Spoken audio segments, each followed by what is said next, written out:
ট্যাংরা মাছ ঝোল কিন্তু খেতে অনেক বেশি ভালো লাগে। তো আমি মাঝারি সাইজের ট্যাংরা মাছ ঝোল করেছিলাম। তো ট্যাংরা মাছ ঝোল করার জন্য প্রথমে চুলার উপর একটা প্যান বসিয়ে নিয়েছি, তাতে দিয়েছি বেশ কিছুটা সয়াবিন তেল। তারপরে তেলটা গরম হয়ে এলে দিয়েছি 1 মুঠের মতো পেঁয়াজ কুচি।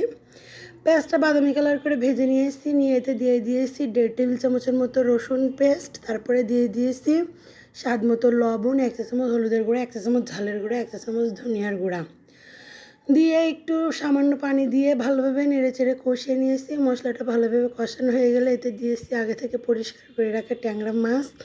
তো ট্যাংরা মাছগুলো দিয়ে ভালোভাবে নেড়েচেড়ে ভেজে নিয়েছি। ট্যাংরা মাছগুলো মশলার সাথে ভালোভাবে ভাজা হয়ে গেলে কষানোর জন্য সামান্য একটু পানি দিয়ে দিব। পানি দিয়ে ঢাকনা দিয়ে ঢেকে প্রায় 10 মিনিটের মতো রান্না করে নিব। 10 মিনিট পরে ঢাকনাটা উঠিয়ে নিয়েছি। ট্যাংরা মাছের ঝোলগুলো অনেকটাই কমে আসছে। এবার আমি নেড়েচেড়ে ভালোভাবে কষিয়ে নিব। এটা একটু বেশি পানিতে কষাইতে হবে, তাহলে এর ভিতরে সব মশলা ঢুকবে। তো ভালোভাবে কষানো হয়ে গেলে আমি ঝোলের জন্য পরিমাণ মতো পানি দিয়েছি, দিয়ে প্রায় 5 মিনিটের মতো রান্না করে নিয়েছি। 5 মিনিট পরে ঢাকনাটা উঠিয়ে নিয়েছি, নিয়ে এতে দিয়ে দিয়েছি জিরার গুঁড়া, দিয়ে আবারও নেড়েচেড়ে জিরার গুঁড়াটা সব মাছের সাথে মিশিয়ে নিয়েছি। এই তো আমার মাছ ঝোল হয়ে গেছে। ট্যাংরা মাছের ঝোল কেমন হয়েছে সবাই কমেন্ট করে জানাবেন।